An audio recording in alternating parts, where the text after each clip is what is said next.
The series starts with a woman in the streets. However, it doesn't seem that the woman belongs there, as she isn't alone. She is with a newborn baby named Lu Shu, whom she sings a lullaby. The woman gives the baby to another person and leaves. The baby has a walnut-shaped pendant. Fast forward, we see the boy has become a man taking care of his little sister Lu Xiaoyu, who wants to eat sweets at the fair. So you know they're gonna be hella expensive, especially for Lu Shu, who is not financially stable. Yet he caves in for that kawaii face. Then they go to enjoy a fire show. While making their way through the hordes, Lu Shu bits too close to comfort facing the flames, but instead of flinching back, his mind goes somewhere else and his necklace starts glowing. Yet nobody takes note, as they are amazed by the fire show. Later, the duo goes backstage to see the man behind the show and ask him how it's done. However, inside they come across some men in black taking the blondie against his will. Beyond scared straight, Lu Shu tells the fellas that they were just looking for the toilet when they got caught. One of the men tells them that they are a firefighting group, and the fire show is not licensed. That's why they are here to bring the fire show guy for investigation. It's a silly excuse. Lu knows it and they know it, so not wanting to go through the hassle of dealing with him, the guy tells them the direction of the toilet and everyone goes their way. Back at home, we learn that Lu Xiaoyu is not Lu Shu's biological sister. They were from the same orphanage. Now they live together as a sister and a brother. When Lu Shu moves to the store to buy some food, he gazes at the face of God truck, sending him flying headfirst to the rock's solid ground. The walnut starts sparkling on his neck, lifting his body higher and higher. His body begins to somewhat transform, as we see from his tissues twisting, glowing and changing.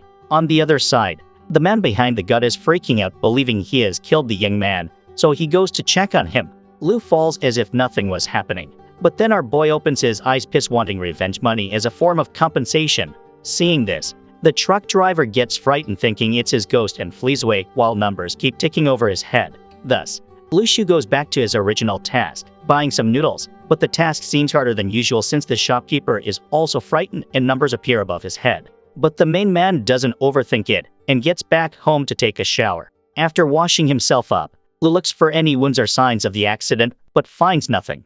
The only thing he notices is a sparkling sign on his palm, which he concludes it as being a sign of his awakening superpowers. After further theorizing and thinking, Lu realizes his power is derived from people's negative emotions. A digital circle system appears in front of the self-proclaimed Demon King, and like any growing healthy young adult, he dives into it head first without any care in the world. He starts pressing some buttons in what seems to be a wheel of fortune. Although he kept losing and dropping his points fast, Lu manages to secure a win and an apple appears from thin air. He bites it and instantly feels comfortable as well as energized, prompting him to play more and lose more points, until he wins a letter active by singing the kid's lullaby, which takes him on a journey through space and time to somewhere representing what seems like Lu's inner soul power map.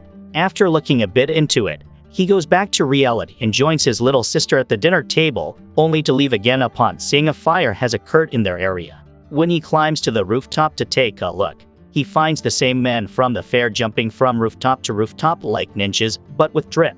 They hear Lu Shu and approach him. "What are you doing here?" they ask. Lu Shu lies to them, saying he's picking up dried radishes. Although the man recognizes him from before and doesn't believe his excuse, they send him home after not picking up what they call fluctuations. When Lu Shu gets back to his little sister, a sudden bump is heard. A man is laying in front of their house. Turns out, it's the fire show guy. While Lu Shu and his sister are discussing and lingering around what to do with the guy, numbers appear above his head. Lu realizes he is conscious and starts teasing him for some points. Even after the man wakes up like the Demon King Lu is, he continues messing with the guy. Fed up, the fire guy loses his temper and grabs Lu Shu's hand to roast him, just like how our boy did. But nothing happens, so the man swallows his pride, calls it a prank and leaves after Lu milks every less negative emotion from him. Lu's sister starts to question him, so he hints about his superpowers, but doesn't show her. When the main man goes to his room, he opens the digital system and buys what I think is a mushroom loaded with DMT, because what he experienced after swallowing looks like something straight up from the Joe Rogan Experience. After that, he can lift his bed easily, but sadly, there is no rest for the wicked, as Lu Shu is responsible for all the household duties and expenses. Thus, he takes some eggs to the bazaar to sell them, something his other classmate, the quote-unquote class leader, teases him about. Yet, Lu not only doesn't mind it, but uses it to sell all these eggs and farm as many points from the class leader as he can. In class, Lu learns that more and more people are getting awakened and that there are levels to it, being the highest while F being the lowest. And as you guessed it, in true high school anime fashion, our man turns out to be in the lowest rank. Just like his classmate that was just awakened is holding a teacher on the roof threatening to throw him if the men in black get any closer. Incredibly, Lu's gears start going and his devilish side comes to light as he steps forward and reminds the kid that even if he is a minor, he will be prosecuted and starts reciting the Chinese crime laws one by one, making everyone who went up to see some action miserable, farming points and distracting the kids so that the men in black can take down the little rascal with some impressed judo techniques. After all is said and done, Lu heads back to the classroom and sees some nurses standing there. They want to take some blood samples for inspection, so he gets nervous as he does not want them to know about his superpowers. When he tries to weasel his way out of it, Lu is stopped by a nurse built like a mountain, leaving him no choice. Back at home, Lu finds his little sister down with a fever due to her trying to wash his cloth in the cold. Therefore, he steps out and opens his magic screen to play on the Wheel of Fortune until he gets the good fruit for her to get better. And indeed, it worked as a charm. Her fever went away as soon as she took it. Then they kept repeating the cycle over and over till he gives her a bag of fruits, making her realize that her brother indeed was awakened. But her excitement turned to anger when the man starts mentioning that she needs to do her studies. The next day, it is announced at school that there will be a special class for special students with a special teacher. It turns out the special teacher is the man in black. His name is Shiffy. Several students get chosen among them, Lu Shu shocking the points out of them. Soon after, a new student arrives, named Zhang Shudi, and immediately gets mistaken for a girl. So you know our boy is going to use it to his advantage and farm some point from his new buddy, who also turns out to be in the same special class Shiffy is teaching. The class teaches the basics of fighting and leveling up. He then explains that potassium alloy is a liquid metal that can detect human blood against the reaction rate with the aura of heaven and earth, which is commonly referred to as qualification. When potassium comes into contact with the blood of people with potential for spiritual practice, it will change from silver to black. The darker the color, the higher the qualification. Based on the darkness, the qualification can be divided into 6 levels: A, B, C, D, E, and F. After the class, the qualification levels of everyone in the special class group will be published. The teacher also stated that the level of the qualification doesn't determine their future achievements, but their hard work is what does. Lu Shu's qualifications were F, putting him last in the class. However, there is a reason behind that, being before taking the blood test, all that Lu Shu had eaten was the refining fruit. So he thinks that the qualifications measured are relatively low, which can be good too, as he doesn't trust his new teachers that much. Speaking about the devil fruit, his stock of fruit ends, and so he starts to seek other rewards and ends up with a stinky tofu that attracts the attention of his sister. When he continues to play with his sister at his side, Lu finally wins something different, another sheet of paper, but this one is dark blue. It resonates with the sister and she finds herself in space, just like what happened to her boy. When she comes back, she tells him that she is awakened. After that, Lu goes to bed and reflects on his day. That's when he comes up with the idea of selling the stinky tofu to earn money. Thus, atop the morning, he heads out, and on his way, he meets the grandpa living next door with Aunt Lin, who is having sword practice. The old G suggests he takes some sword practice lessons, but Lu refuses, earning some points. He later earns some more from the repulsive smell of the tofu driving the people away, but one brave soul decides to try and instantly falls in love with it, attracting the attention of others who also try the stinky dish, which turns out to be a mega success, earning him a good amount of money. Over time, he keeps going at it, earning money from the tofu and negative points from the smell, which he uses to buy more mushrooms and practice in the other realm till he was able to break through the Star Nebula first layer in his power map, which in turn unlock a cool-ass sword that he can control with his mind. Back at school, they start to practice with a spiritual stone. It has a lot of energy in it, and it's a resource for cultivation. Lu Shu uses the spiritual stone that doesn't seem to be enough for him, as his celestial map seems too much to handle with one measly standard stone. So the next day, Lu asks Zhang what he experienced so he can say the same thing when questioned in class. Speaking about in-class activities, the class leader challenges our boy to an arm wrestling match knowing he is just an F rank. Lu gladly accepts it and wins the match in tons of points after embarrassing the leader and annoying the classmates by telling them the leader has helped him to awaken. When the trap asks him about the awakening incident during lunch, Lu uses it further tease the boys and farm their negative energy. He then asks the trap if he knows anything about Shifei and others, to which the boy reveals that they work in Earth Network. Above the Earth Network is the Heavenly Network, the members of which are very few. At night, Lu Shu and his sister are at home chilling when all of a sudden he senses a strong aura. It belongs to a guy who we will be referring to as the Chinese Aaron Yeager, because why not? After showing respect to the old G at his doorstep, Aaron proceeds to enter the household where the man is seen sitting in the dark with a fan in hand like a boss. He pours a cup of tea to the young man, who says masterly, "You are truly a generous person." Further adding, the Earth and Heaven Network needs a talented person like you to maintain world peace. But the old man refuses to join back, as there is a belief that he who joins the association can't run for office. Post-puberty, Aaron respects his decision and hopes one day they won't be enemies. He finishes the conversation before leaving by saying the director of the local association can only be him. Seeing the amount of respect given to the old G by the Heavenly Network, Lu decides he needs to learn more about his neighbor and thus reconsiders the decision to sword practice with him. The next day, people in school gossip that Seo Kinshi is the fastest practitioner of the current special class, and it seems that every time our boy crosses paths with her, something in him ticks. Something our boy thinks about when he gets back home to find his sister is acting kind of like him and earning some point. He then figures his sister's map is connected to his, then he gets notifications about how much she angered the old G. Both realize this and starts milking the points out of the old G. Soon after, the little demon leaves the grandpa and Lu to practice the sword, and G grabs a regular piece of paper and tells him that everything can cut. He then proceeds to infuse the paper with chakra, turning it into a razor-sharp blade that can cut the ground and the wall in front, which amazes Lu Shu.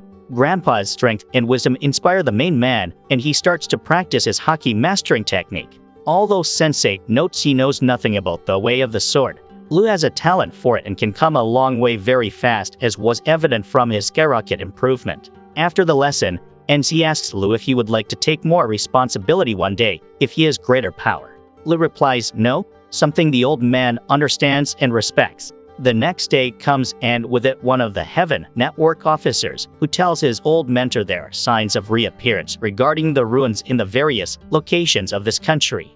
Even the ruins themselves are also an inseparable part of our country. Hope the association don't interfere on opening day. Further adding, you can strike me back with a single slash of the sword. Nothing can hold you back. And there's something more. The last seat of the Heavenly Network is always blank.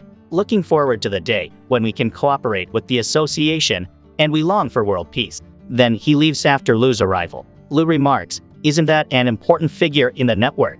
To which the old man answers that he's just a level B commoner. Then the grandpa gives Lu Shu potassium alloy to test his qualifications. Lu tests both his and the little cutie. His turns into a star image resembling his celestial map, while his sister turns pitch black, just like a wormhole.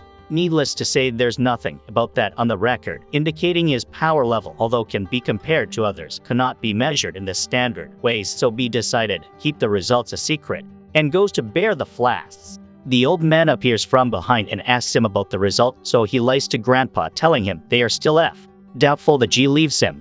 After that, Lu Shu practices his superpowers, and it turns out that the second layer, Nebula Star, gives the ability to protect oneself with a sparkly Ultra Instinct kind of layer. Anyways, Lu Xiaohui also breaks through the Star Nebula, but it's the first layer for her, and it turns out she can feel the energy of a recently dead creature around her and can control it, like ants and birds. To test how big she can go, Lu Shu takes her to the stable to practice her new skill with pigs. She manages to summon a pig figure that appears to be angry, which is understandable. We too would be pissed if we were killed for bacon. That said, the pig's problems are about to multiply and a whole new level as our mad lad to his sister's Cora first punches it to see if the dark soul feels the same, which in turn raises the question why in Lord's name he would know how it feels to punch a pig. Anyhow, the pig seems to feel and bleed like a regular live one, but it acts differently and freaks out when Luke pulls the soul diver out of his head, ending the little piggy resurrection arc in a messy way. Naturally, seeing this, the little girl gets upset. So Lu promises to make it up for her, but then the siblings sense something happening in the city, so they move out to see what is going down, only to see his new teacher with his men trying to capture a level D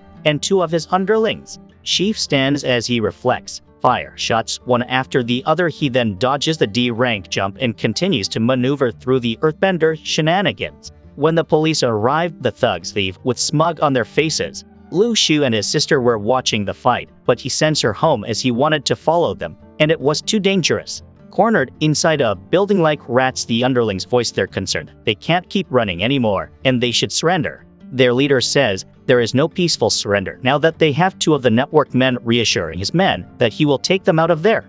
After finishing with the ladies, Lu comes face to face with the big dog, who seems to be confident in his abilities to take on a teenager with a blue aura glowing around him. This confidence soon turned to confusion when he powers up and matches the guy's strength blow to blow, but unbeknown to that Class D sword practitioner, the young boy has a trick up his sleeve, or rather, dagger, that goes through the guy's arm and then kills him. With nothing left to do, Lu Shu goes back home and takes his sister out to see if her ability with the dead creatures can work on an awakened D rank. So after making sure the area is clear with a spirit bird, they go back to the battlefield to store his soul for the next day, as she was tired at the moment. On the other side, the upper party learns about the fight, but they don't know who the demon in blue is. At 1 a.m. exactly, Lu Shifu wakes up in excitement to tell her big bro that she managed to control the dead Class D practitioner's body. Also, it seems she found the place where they hid the money through the fragments of this person's memory. Lu then cheers her up by telling her they will buy the house for sure in the future the right way. The next morning, Lu Shu goes to school and talks to Zhang Shui, who says that lately scientists found that after an awakened person's death, most of the overflowing energy can be detected. This is also related to the recent emergence of a large number of anti-particle substances. There are strange changes in the world, including a massive revival of superpowers. It's called spiritual energy restoration. Animals and plants in various places also experience changes. He also gives him information about the Blessed Land, which is a place full of spiritual energy. Soon after, all the students head to the courtyard to welcome their new principal. Class B from Heavenly Network, Izali, who seems to be a very irresponsible mentor. He announces that soon all of the students will join the Heavenly Network and assume their responsibilities. Thus, the students are going to be distributed spiritual stones based on qualifications. Class C qualification: 1 stone Class B, 2 stones Class A, 10 stones. Awakened ones get 2 stones every month. And guess who is known as a quote-unquote awakened? Yep, it's our boy Lu, but he's more interested in the stone selling value than their practical value. So he talks with his homie to find a buyer on the black market, which he does, selling them for 120,000 each. As the day goes on, the chubby boy goes to visit the old G to ask him if he knows the guy responsible for defeating the D rank, to which the G responds no. And before he leaves, he also tells him about a strange phenomenon about 2 skeleton corpses that can run, jump, and push people. He states that the grandpa will get the promised medicine regardless if he joins them or not, as an appreciation for his old contributions. Lu Shu returns home with a gift for his little sister. It's a brand new phone. Moreover, he bought the house with the money earned from the spiritual stones, and they won't be kicked out anymore. However, their happiness is cut short when Lu Shu gets a call from his classmate telling him they need to be at school ASAP. The students get taken somewhere in the mountains. They don't have any idea what's going on. Jiang Shui says that ruins will open soon, and they are responsible for perimeter security. They don't even know what the ruins actually are, but what they do know is that the ruins appeared suddenly after the big changes in the world, and there are ruins all over the world that attract many masters fighting for something within it, such as medicine and magic weapons. There's also something very important, which is called the Formation Eye. If someone got the Formation Eye, the entire ruins will be lost, as it's the most valuable item of all the ruins. Only one ruin has ever been opened in this country before. Upon arriving at the camp, Shifi warns them to keep today's action a secret. If not, there will be a military punishment. Shifi further explains that they have brought them here to gain experience. As such, they will be treated like soldiers, not students. The training begins right away. Everyone gets handed a stone, is ordered to go meditate, and of course all the students are training except Lu Shu, who chose to bug the class leader to gain easy points. Later Lu Shu practices alone and unlocks a new protective cover. It's breakfast time, and the first dish of the morning is Li's anger as he wants to fight our boy for his non-stop teasing, but Shifei appears and says that a fight between fellow students and comrades is prohibited, so he tells them to solve their issues with a classic arm wrestling match and shake hands after. As expected, Lu Shu beats Li for the second time. Impressed, Shifei offers Lu Shu to arm wrestle together. Lu Shu beats him too. Suddenly, there's a fog and an emergency alarm starts telling everyone to leave. The students are frightened and they run down to the mountain. The fog is like a tornado and it sucks Lu Shu to a location that is unfamiliar to him. An axe is thrown at him by a zombie. Lu Shu protects himself and beats the zombie, but unfortunately more zombies start to get out from the ground in great numbers, so he runs away. While running he encounters some students who are afraid as hell. Zombies attack one of them and Lu Shu uses the axe to fight them back and protect the students. However, at some point a zombie manages to take the main man down. Struggling on the ground, Lu manages to break through that corpse's cold hold and cut its head in front of his schoolmates, who decided not to help him. Thus it was very understandable that he chose to leave them to look for his only true friend, the trap. Lu Shu wanders around the dangerous fields full of zombies. When it gets dark he decides to look for a place to hide. Suddenly, he sees a sparkling fire flying across the sky. He hits it and sees it a fire flare. A student in a mountain gap is using them, but Lu Shu doesn't recognize him, and his name tag in the system is just a number tag. So he realizes this foreigner is a spy, and the flare shot came from a 3D printed disposable flare gun that can pass the Heavenly Network security checkpoint. They start to talk, but both are anxious and don't trust each other. Hence, they fake their identities and cities. Soon the boys run into a horde of zombies. A spy asks for the weapon, but Lu doesn't want to give it up. So he acts like a weak beta and runs away, leaving the guy angry. That said, they reunite yet again after the action settles down. The spy and Lu spend the night together. In the morning Lu Shu gets hungry, so he tells his Kavemet he's going to take a leak and gets rotten tofu secretly, which makes the spy surprised. As Lu Shu starts to talk more and more he makes the already hungry spy angrier, and just like that they start to fight. When Lu manages to throw the guy away, he loses his sword, thus he uses the dagger up his sleeve, driving it into the back of the spy, finishing him. After that, Lu Shu continues his journey into the unknown till he reaches a green oasis with clean running water to quench his thirst and fresh apples. When he goes to grab one, some squirrels start to throw stones at him. It turns out he can also gain points from the negative emotions of animals in this realm, as they have reached somewhat of emotional intelligence. That said, no chubby squirrel is going to stop our boy from getting these apples, as they are not only good to eat but also replenish strength and quench thirst. Later, he gets attacked by wolves with also feelings, so after he bugs them Lu starts sprinting. The more he runs, the fitter his body becomes. He manages to get rid of the wolves and reunites with the student group he had left before. They are scared and hungry. Lu Shu takes out his apples and starts to eat in front of them, showing he doesn't even care about them. They are all angry at him.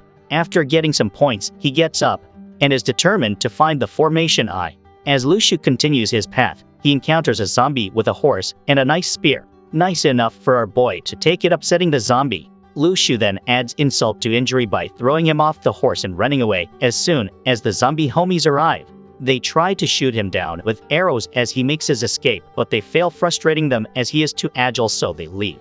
Meanwhile, the network officers are camping on top of a mountain waiting for the horse troops to pass by and shoot their leader with a sniper. Unfortunately, the home team mistakes the zombie with no spear in hand for the leader, not knowing he had a loot incident earlier. Therefore, when they shoot him instead of the zombies turning to clueless NPCs, the actual leader notices them and orders his men to fire back.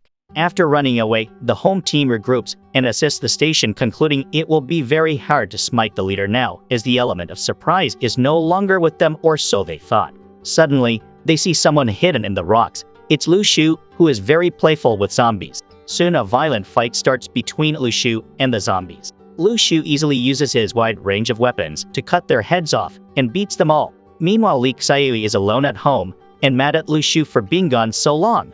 Back on the battlefield, Lu Shu keeps getting his loot collection bigger and bigger.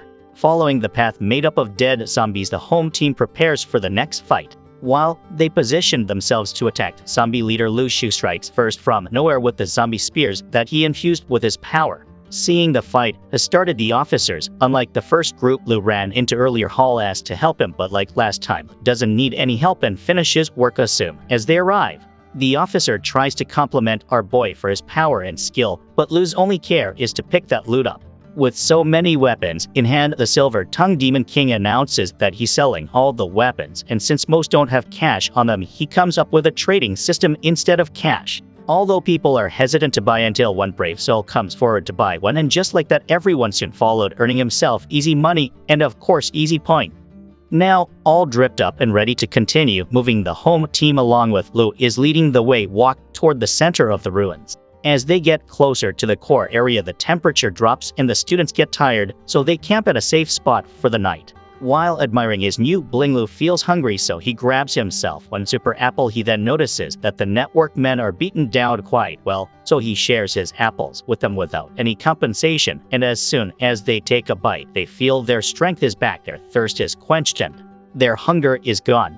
Seeing this, the students ask for apples, but our boy refuses, pointing out that it would be a waste on them, and it would be better if they are consumed by the men who are going to risk their lives for them. That said, his moral values fastly fly out of the window when one guy starts talking Lu's language, aka money. Suddenly, some flying ghosts come and attack them, but as soon as they see Lu Shu's face resembling a monster, they flew away the same way they flew in, confusing the home team. The lads continue their path, reaching the core area where they reunite with other people and share their adventures. Lu overhears a couple of kids talking about how the boy Lu used to cross paths with was very brave and protected everyone, and unlike him gave the weapons away for free to the students. Upon learning about the great feats she and Lu did, one of the masters in the Heavenly Network invites them to a meeting. He introduces himself as the new top officer till the B-rank chubby boy gets back and tells him to follow his instructions. He takes a blood heart-shaped sword using his blue energy, which was a flying weapon that only C-class practitioners could conjure, and sends the weapon to measure the depth of the hole in the floor. It turns out to be 100 meters deep, and there's a cave. He says that the power of the ruins here is much stronger than anywhere else. Soon, Master Lee arrives with an apple tree that he carried back to the cave just because the chubby squirrel kept bugging him. Lu sees the little fella sad that everyone is eating his apples, so he offers him one, and they become buddies. Later at night, by checking the names of the people Lu Shu gained points, Lu sees that there are several spies there. Thus, he stayed awake when everyone slept, a wise choice as he was able to spot the spies diving in the pit except one who got held by our boy multiple times.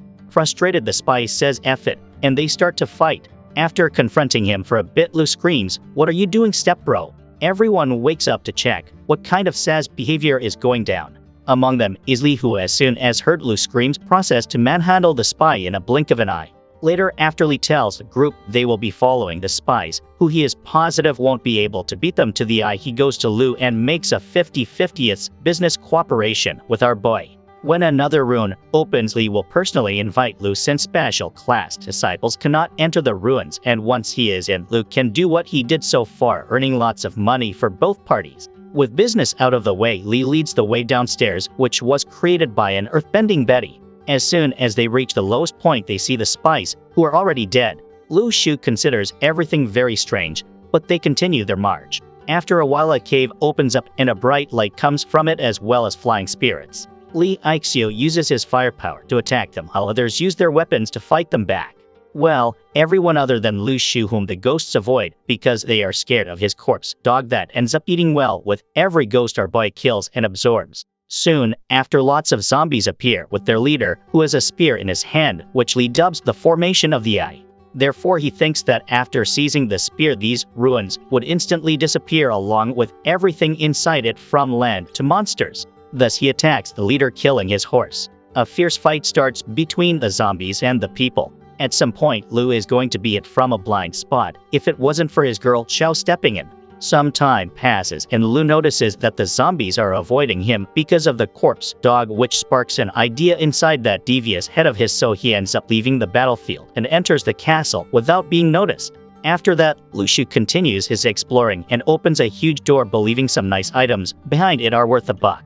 Meanwhile, the fierce fight outside continues. Now, inside the zombie headquarters, Lu sees some huge statues with nicer spears than the zombies, so naturally he wants them. However, the figures move and show they are ready to duke it out. Hence, Lu pulls corpse dog, and as soon as they lay eyes on that cool dagger, the statues back up and stand still. Lu then proceeds to take their spears up, setting the negative points out of them. After that, he enters another room. Inside, he finds a piece of paper that seems important. As he approaches it, the zombie leader, still fightingly over the spear, senses that something is up, so he throws him the spear, immediately heads back inside. Lee realizes that what he is holding is not the formation, so goes after him, but he gets stuck fighting the guards. The zombie leader approaches Lu Shu, who was reaching for a golden seal, which is too precious for the zombie leader, as it's the mountain and river seal.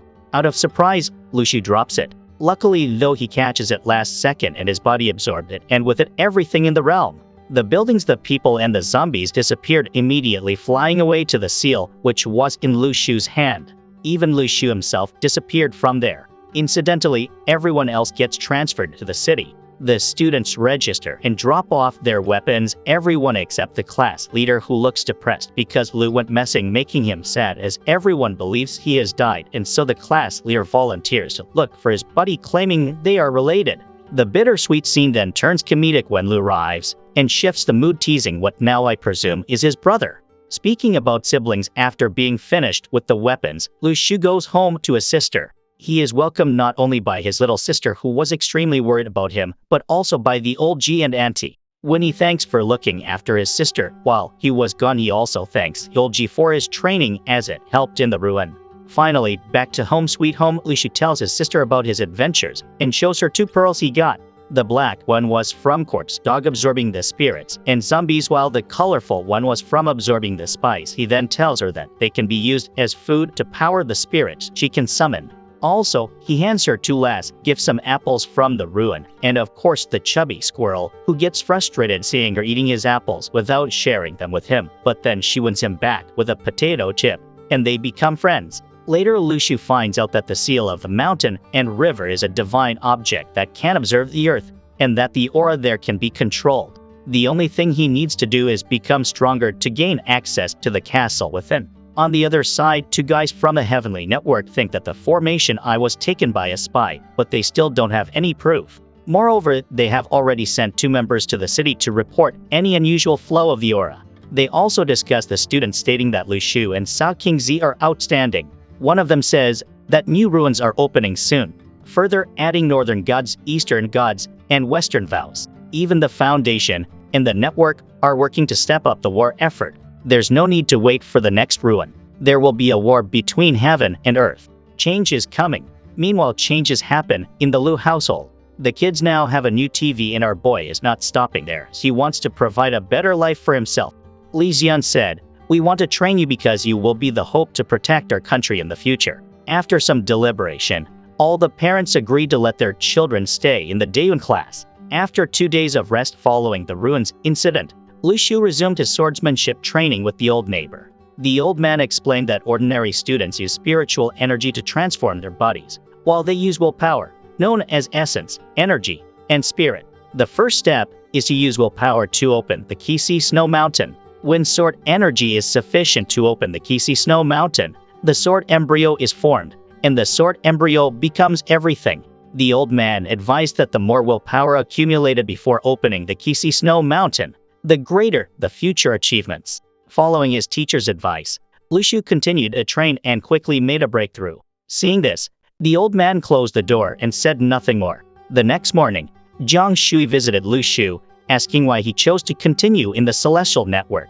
Lu Shu replied, "I don't need help. Cultivation depends solely on oneself." Lu Shu then asked Shui for 3 drops of blood, which he agreed to without hesitation. When Lu Xiaoyi woke up and asked who he was talking to, Lu Shu told her to sit down and share the good news. She could go to school now. Lu Xiaoyi screamed, "This is good news. I don't want to go to school.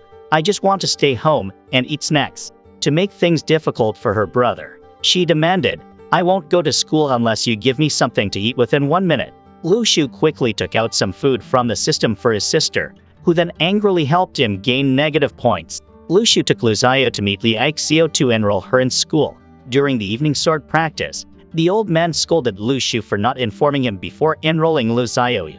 He suspected Lu Xu had given Li Aixio a vial of blood, worried that his sister's extraordinary talent might attract attention, so he used a classmate's D-grade blood instead. However, the Celestial Network had established a blood database, and a test would reveal the mismatch. If investigated, Lu Xu's actions would be exposed. Worried, Lu Xu instructed Lu Jiao to summon a spirit she had previously captured and send it to the principal's office to switch the blood samples. Under Lu Xiao's control, the spirit infiltrated the school, swiftly evading the patrols. It successfully swapped the blood sample in Li Aixio's office. However, just as it was retreating, a guard spotted it. The spirit foolishly attacked the guard, alerting the others. It hid under a table and ambushed another guard, taking him down. As it tried to escape through the window, a bullet pierced through it. The energy form of the spirit was shot, and Lu Xu was very worried about his sister. But Lu Xiaoyu reassured him, saying it just caused a headache. As long as the spirit didn't die, it could heal using spiritual power. The spirit, under Lu Xiaoyu's control, continued to flee the school. Meanwhile, the Celestial Network began its investigation, noting that outsiders probably wouldn't know what was inside the Daeyun class. A teammate asked Li Tianla if there was anything unusual in his office. He replied, "Check the fingerprints on the test tube to see if they match mine. This is just a student's blood sample.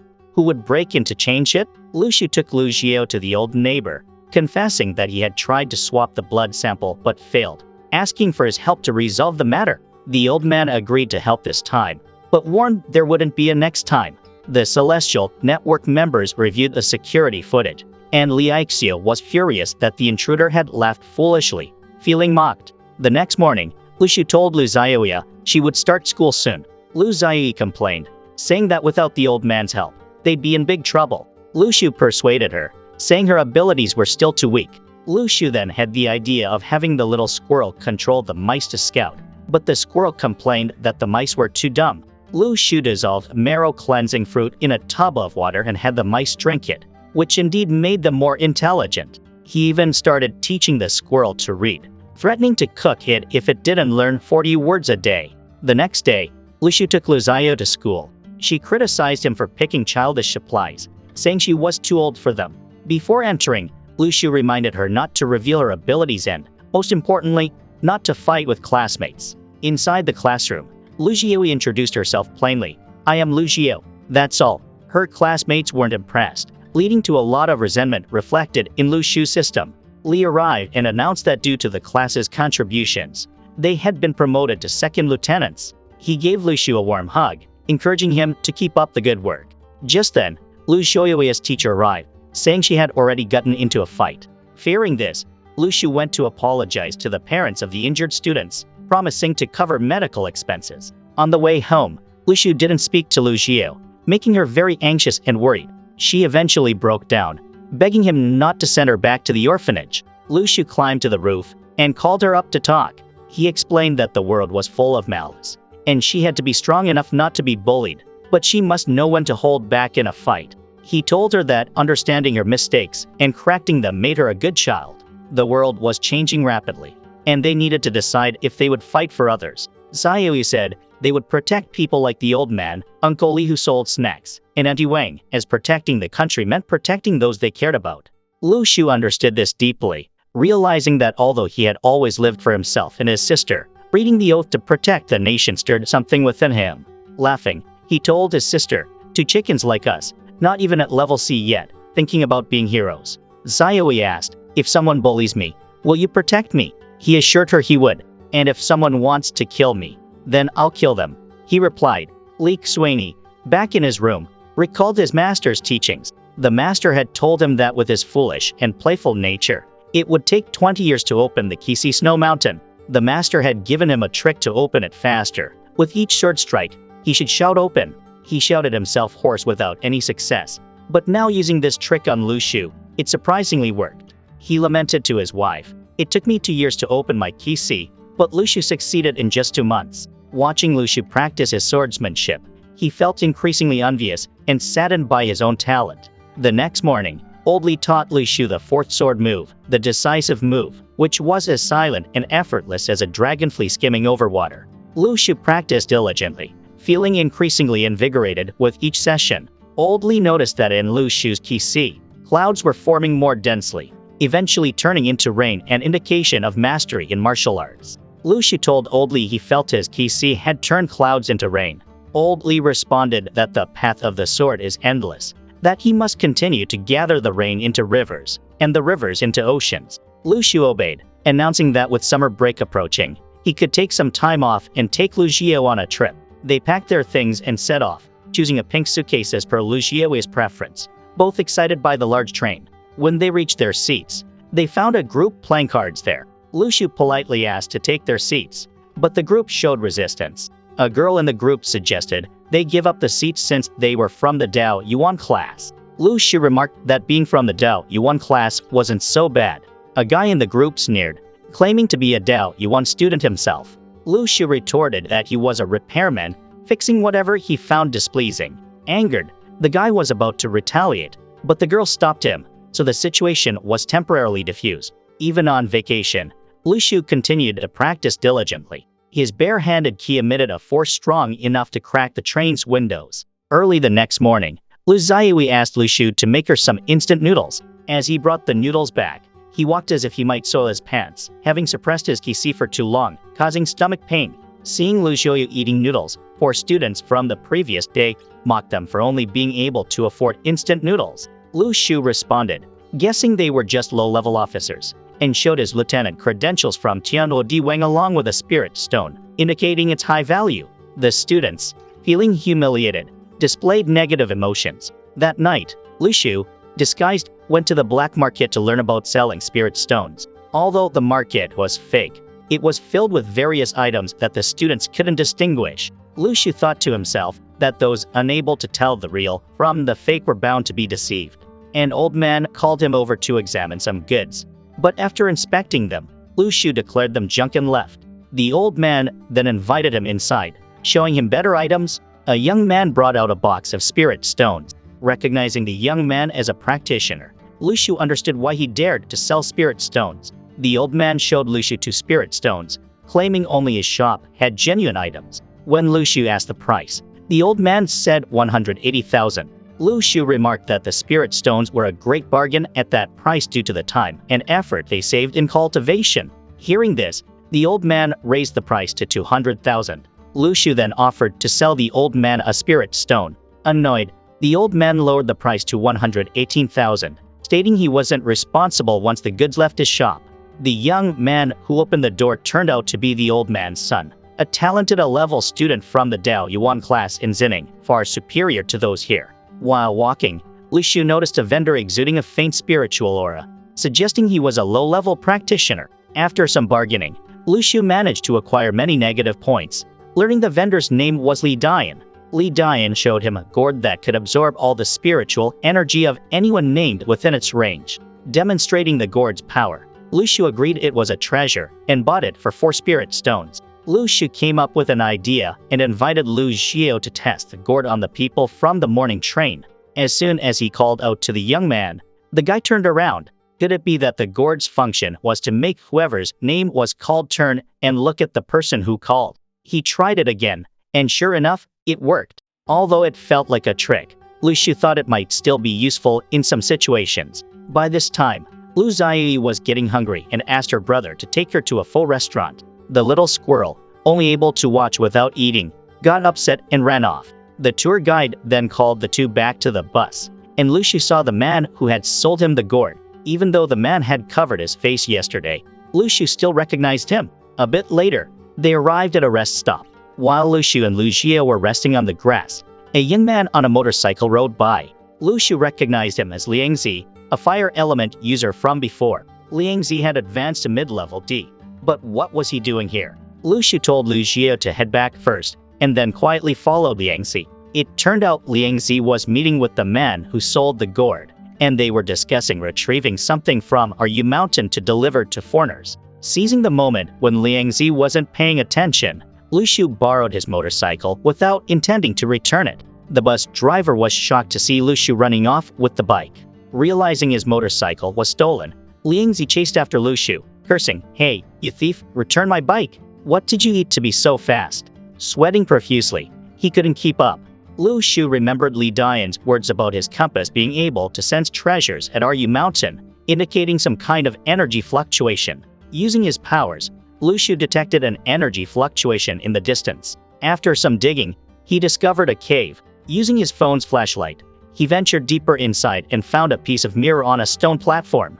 The mirror's light was so strong it blinded him temporarily. The system notified him that Liang Zi and the other man had arrived. Outside, seeing his bike, Liang Zi realized someone else knew about the treasure. He told Li Dian to use the compass to locate the treasure and catch the thief. Soon, they found the cave. Li Dian shouted, "Come out and hand over the treasure, or we'll burn you alive."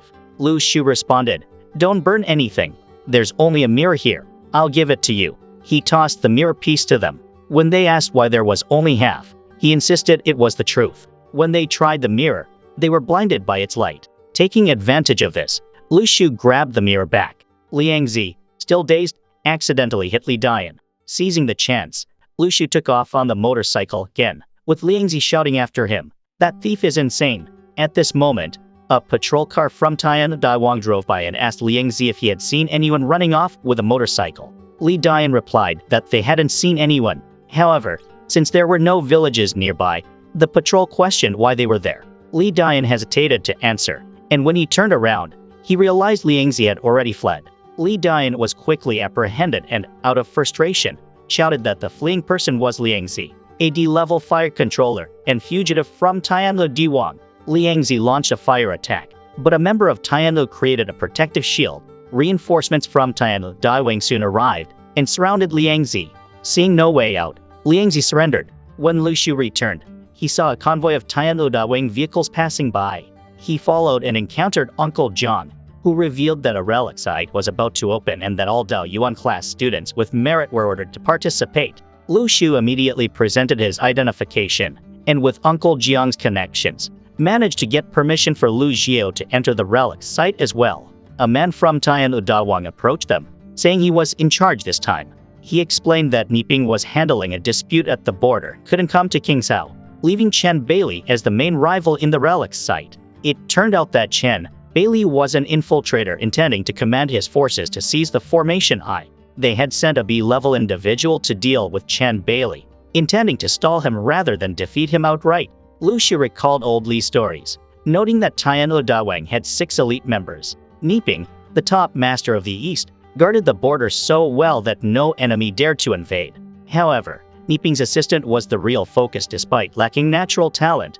He had an exceptionally sharp mind, able to analyze situations and devise effective strategies from his seat. As the group set up camp, they encountered a young man named Chen Ziwen, an E-level practitioner. Uncle Jiang introduced himself as a B-level, shattering Chen Xuan's confidence. Lu Shu, also an E-level, eyed Chen Xuan's watch, already planning to make a profit like he had during the last relic expedition. Chen Ziwen, noticing Lu Xiaoyi, asked Lu Shu why he brought a child to the battlefield, referencing a supposed prohibition by Lu Xun. Lu Shu retorted that Lu Xun never said that, and if Chen Ziwen wanted proof, he could arrange for him to meet Lu Xun in the afterlife to ask directly. Their banter ended, and the group ate while waiting for the relic site to open. Chen Ziwen began inquiring about everyone's abilities. Lu Shu mentioned his long-range attack capabilities, which were being trialed in Tianlu Diwang. In the previous relic expedition, he had killed many enemies and sold magical items, helping many gain merit.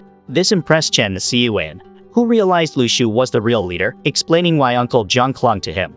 Chen Ziwen then asked Lu Shu about Cao Kingzi, who had earned a lot of merit in the previous relic expedition. Lu Shu confirmed that she was a dual cultivation genius. When they arrived, they saw an old man gazing into the distance. As Lu Shu was about to leave with Lu Xiao, the old man stopped them, saying, "I once heard Li Yizi mention you. You're very talented. Keep up the good work when the ruins open this time." He then asked Lu Xiaoyi, "Young lady, would you like to join my Dao sect?" The answer was, "Of course, no." The old man advised them to train diligently before the ruins opened, and not to wander around aimlessly. They bid him farewell and left. Hearing their footsteps, the old man asked Lu Xiaoyi, "What ability have you awakened? You might be able to hide it from others, but not from me." Ordinary people's breathing and footsteps are not synchronized because they don't have a foundation of power. Knowing they couldn't hide it, Lu Shu admitted that his sister was a level B. The old man, visibly stunned, said, "Young lady, become my disciple, and I guarantee no one in the country will dare look down on you. You'll receive a magic weapon upon joining." However, the answer remained no. At that moment, there were signs that the ruins were opening.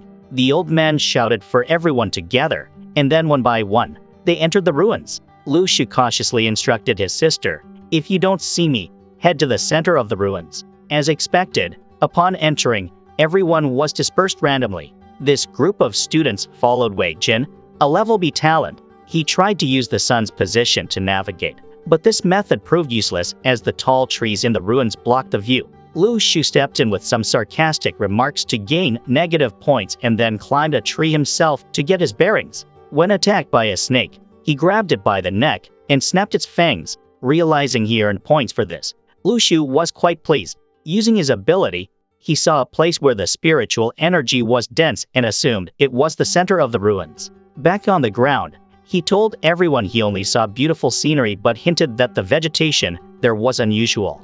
He suggested they rest overnight before moving on. No one paid attention to Lu Shu and continued deeper into the ruins. On the other side, Lu Xiaoyo encountered a massive forest beast that exuded an intimidating pressure to threaten her. Undeterred, Lu Xiaoyo summoned a spirit to scare it back.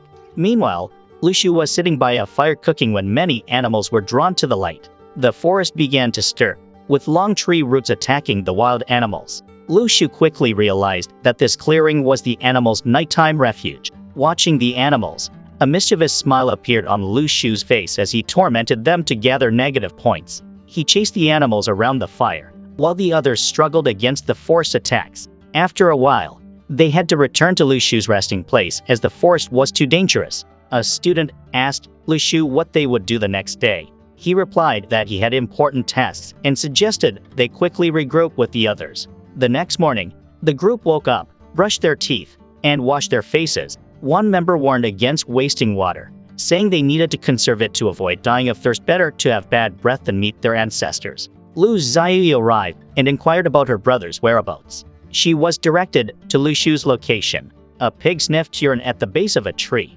and Lu Xiaoyu told it to remember the scent and follow the trail. But it led them to Tran Tuan instead of Lu Shu. Not far away, Lu Shu encountered a group of people. He suspected there was a spy, but couldn't identify them immediately. A leopard leapt to attack someone, but Lu Shu knocked out its teeth to collect negative points. Hearing more animals nearby, he continued hunting for points. That night, everyone sought refuge in the clearing. Strangely, no wild animals were there, likely fearing Lu Shu more than the carnivorous forest. Observing, Lu Shu found a suspicious individual and secretly followed him, provoking him to gather more points. The team leader assigned night watches. At midnight, the spy attempted to assassinate Lu Shu, but he anticipated the attack, dodged, and raised the alarm, waking everyone. Lu Shu didn't expose the spy's identity but instead made nonsensical remarks, causing everyone to earn negative points. After the group went back to sleep, Lu Shu and the spy met secretly and fought.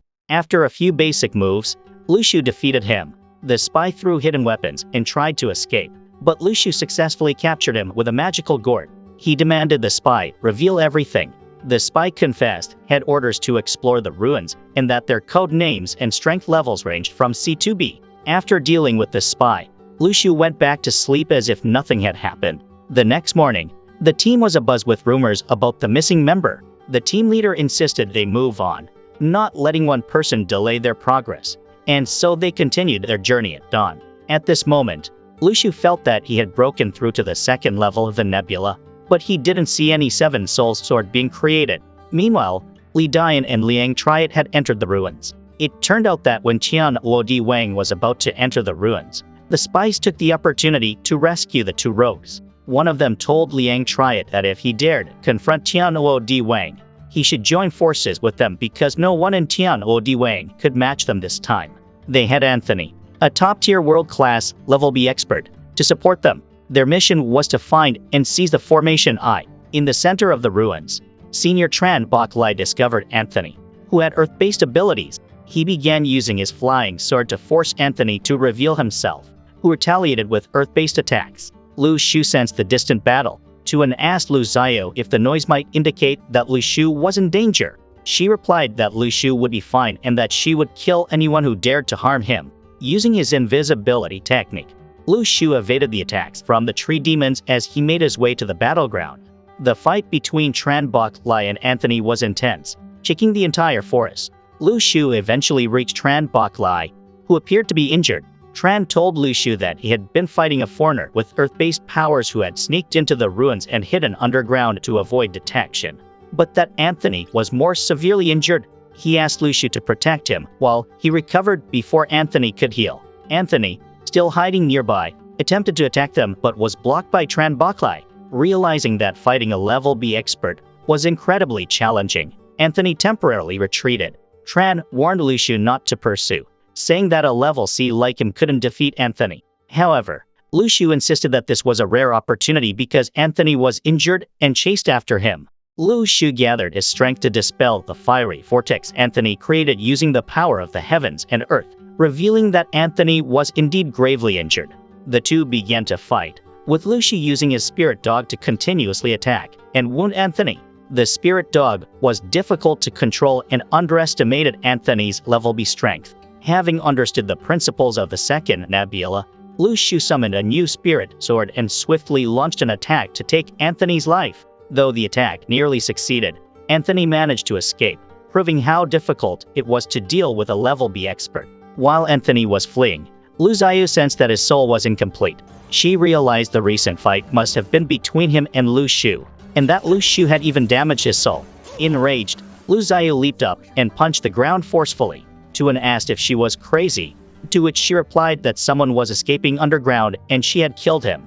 Anthony was indeed out of luck. She ordered the wild boar to dig up Anthony's body, which it did after some time. By examining Anthony's memories, she learned all the details about the fight. She asked Tuan if he wanted to take credit, suggesting that Anthony might be a foreign agent. She told him to take photos and send them to Tian Wo Diwang to verify his rank. Tian was overjoyed and promised to take Lu Xiu out for some fun and treat her to the best delicacies from his hometown. However, Lu Xiu was more interested in the expensive watch on his wrist. At this moment, Lu Shu remembered the injured old Daoist and quickly returned, worried that he might have been eaten by wild animals. As soon as he touched him, Tran Lao collapsed. "Oh no, you can't die yet. We haven't found the formation eye," he exclaimed. Tran Lao reassured him, saying, "I'm not dead yet, you little rascal," and sat up.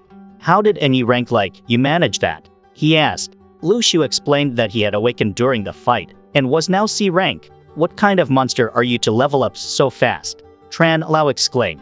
He instructed Lu Shu to quickly take him to the center of the ruins to recover and avoid a sneak attack from the enemy. Lu Shu then carried Tran Lao swiftly towards the center of the ruins. On the way, Lu Shu encountered a small squirrel and a snake fighting over a flower in the middle of a lake. He used his mountain river concealment technique to collect the flower, which had the spiritual energy of 10 spirit stones in one petal. To compensate for the flower, Lu Shu gave the squirrel an awakening fruit. He also gave Tran Lao 2 awakening fruits, which caused a significant change in his body. Tran Lao, who had been stuck at the cultivation threshold for decades, broke through to level after eating the fruits. "Lu Shu, I owe you a great debt," he said, handing Lu Shu the remaining fruit, explaining that it had miraculous properties that could help him level up. Tran Tuan and Lu Xiu joined them, and Tuan proudly showed Tran Lao a photo, claiming he had defeated the foreign enemy. Seeing the watch missing from Tuan's wrist, Lu Shu understood everything. He told Tran Lao to credit Tuan for the achievement, knowing Tuan couldn't have killed the enemy. While Tran Lao consolidated his breakthrough, Lu Shu wandered around and encountered a group of mysterious people communicating using the shadow clone technique from the Hidden Leaf village. Suspecting they were spies, Lu Shu knocked out one of them and disguised himself to infiltrate their group. Meanwhile, other groups exploring the ruins had reunited, noting that the battleground likely belonged to Tran Thien La, who had fought the enemy. Following the spies, Lu Shu reached their gathering point and sensed around 50 people, all D rank. Moving closer, he discovered several individuals with higher power levels hidden among them, indicating they were the leaders. One of them used spiritual power to strike a tree, searching for a hidden entrance, but the tree remained unmarked. At that moment, Liang Triot and Li Dian recognized Lu Shu. He had initially overlooked their presence. The leader ordered his subordinates to surround Lu Shu. Lu Shu stepped forward and said to the leader, "I infiltrated Tian Wo Diwang in King's House under the name Li Li. I have important news. Tran Bok Lai is dead." Everyone was shocked, but Lu Shu continued, I saw it with my own eyes. He produced a handful of white sand and explained that Tran Bok Lai had been pierced by it, making the leader believe Anthony had killed him. Lu Shu successfully deceived them. The leader, pleased, said, "Very well. Follow me back to Shenta, and I will report your contributions." It turned out the organization was called Shenta. Lu Shu addressed Li Dian and Liang Triet, explaining that he was ordered to infiltrate Tian Luo Di Wang and couldn't reveal his identity, asking for their understanding. Meanwhile, Liang Triet tried to burn the tree with his flames, but to no avail. They noticed someone approaching. It was Zhang Shui and Cao Qingzi's group. Cao Qingzi explained that they had seen a signal flare and come to investigate. The leader announced that they were at the core of the ruins and needed to check everyone to prevent information from leaking to Tian Luo Di Wang. As they lined up, a spy attempted to ambush Cao Qingzi, but Lu Shu had sent the squirrel to warn them. Cao Qingzi dodged and countered, quickly defeating the attacker. Another assailant rushed forward, but was swiftly taken down as well. The two groups began to fight. The Shenta leader noted that the main forces of Tian Luo Di Wang hadn't arrived, and they were merely dealing with Dao Yuan class students, urging his men to overwhelm them with numbers. At that moment, a group of wild beasts, controlled by Lu Xiao, attacked the Shenta members. Lu Shu shouted, "What are you waiting for? Burn the door down." As if warning Zhang Shui. Understanding, Shui charged at Liang Triet, who retaliated with his fire abilities. The spies joined in, buying time for Liang Triet. One of them used a dart to attack Shui and Cao Qingzi. Seeing this, Lu Shu took out his gourd and called the spy's name, causing him to turn towards the gourd, and his dart hit his own ally instead. Lu Shu shouted, "He's a spy." The unfortunate spy was then killed by his own team. Liang Triet used a wall of fire to block everyone. The Tian Luo Di Wang commander charged to fight him, but Li Dian unexpectedly stepped forward and used sleeping powder to knock Liang Triet out. "Commander, I hope this act can atone for my sins," he said. The entire group of gods was captured by the celestial net outside. When the group led by Tao Thanti entered, they saw a demon tree devouring one of the gods. Another demon tree attempted to ambush them, but failed. The demon tree began to stir, and a carnivorous flower appeared, capturing everyone. Kang Thy and Tao Thanti quickly rescued their teammates. Tao Thanti leapt up and threw a spear, piercing the central spirit stone of the flower, destroying it and saving everyone. Meanwhile, the gods were being attacked by the demon trees, with several members being eaten. The leader told everyone to keep moving forward, ignoring those who were falling behind. Lu Shu took out a piece of stinky tofu, absorbing the negative energy, and claiming there was poison. The group quickly put on masks. The demon trees, attracted by the smell of the stinky tofu, crawled towards them, and the group continued to flee. One of them realized that Lu Shu was behind this, accusing him of being a spy. Lu Shu threw the stinky tofu at them, luring the demon trees over, and then ran inside. As the spy charged to attack, Lu Shu summoned a flying sword, breaking his weapon. Undeterred, the spy attacked with the broken sword, but Lu Shu easily killed him. Moving deeper into the core of the ruins, Lu Shu found 3 gods there. The roots of the trees, which spread throughout the forest, were supplied with spiritual energy by this flower. To obtain the formation they needed the flower stigma. When Lu Shu followed them, he was discovered by a swordsman who slashed him back. Lu Shu boasted that he was the minister of counter-espionage of the Celestial Net. "What the hell? Are you kidding me? I've never heard of such a department in the Celestial Net," the leader said as he charged to attack. Lu Shu pulled out a mirror from before, blinding him and taking the chance to escape. They refused to give up and continued to chase him. Lu Shu then took out a bunch of magic items, continuously throwing them at his pursuers. Seeing it had no effect, he drew his prized sword. Remembering his neighbor Old Li's teachings, he focused his strength, merging with the sword, and unleashed a powerful attack, injuring the leader. But it was a fluke. He couldn't replicate it. "Someone, help me," he shouted. The 3 gods performed a blood sacrifice to enhance the leader's power. Lu Shu recalled that they had used this method before at the beaming relic. The leader's soul, now combined with the demon flower, attacked Lu Shu. He could only defend helplessly, being attacked by both the demon flower and the leader's soul. After a while, he was beaten badly. The leader didn't let up and continued to attack Lu Shu. Outside, Lu Xiaoyi and Thy were trying to break the roots of the demon tree to get inside. Lu Xiao could sense that Lu Shu was in danger. Just as the demon flower captured Lu Shu, a savior appeared. It was the top Eastern master, Waitin. "You've caused enough chaos here. Look at these weeds. Didn't your grandmother teach you to trim them before they grow too tall? He said. Meanwhile, Tierenbuckle finished stabilizing his realm and felt the spiritual energy from the demon flower flying towards it. The god asked, "Weren't you supposed to be at the border?" Nipina replied, "The border is settled. This is a trap I set for the spies." Lu Shu cursed, realizing he was just bait. As the leader tried to drag Lu Shu to his death, Nipina killed him with a single strike. "I didn't act sooner because I was observing your performance." "Well done, Lu Shu," he said. Tierenbuckle arrived and asked, "Nipini, why are you here? Did you use me as bait from the start?" "You brat," Nipina explained. "This was THCHHCTN's idea. I'm just the final insurance." He took the formation I and left. Everyone returned outside the ruins, relieved to see that Lu Shu was safe. The spies Ling Tri T and Lion were captured and dealt with. Old man Tieren told Lu Shu, "You can go home first. I'll personally record your contributions." Lu Joyo rushed over to greet Lu Shu. After all the dangers, they were finally safe together. Remember to subscribe and watch the next episode. My dear friends,